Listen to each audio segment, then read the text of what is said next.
வணக்கம் ஃப்ரெண்ட்ஸ், இன்றைக்கி நான் பாய் வீட்டு பிரியாணி மசாலா எப்படி செய்கிறதுன்னு சொல்கிறேன்.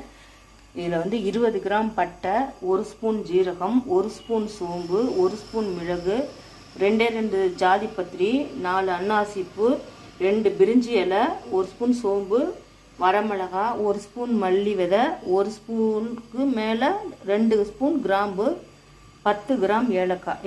இதை நல்லா நான் வாசனை வர்ற மாதிரி கருவை விடாமல் வறுத்து வச்சுருக்கேங்க.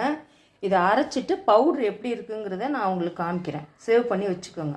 நான் ஏன் கடாயில் போட்டு வறுக்கணும் அப்படின்னு சொல்கிறேன்னா, ரொம்ப நாள் ஸ்டோர் பண்ணி வச்சுருந்தோம்னா வண்டு வராமல் கெட்டு போகாமல் இருக்கும்.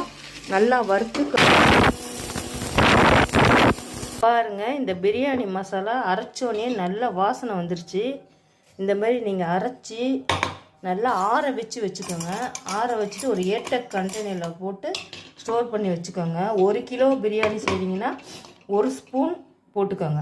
இங்கே பாருங்கள், நல்ல கலராக ஃப்ளேவராக வந்துருச்சு. நல்ல வாசனையாக இருக்குது. சூடு ஆறினோன்னே ஒரு ஏட்ட கண்டெய்னர். இப்போ பாருங்கள், நான் இந்த மாதிரி ஒரு ஏட்ட கண்டெய்னரில் தான் ஸ்டோர் பண்ணி வச்சுருக்கேன்.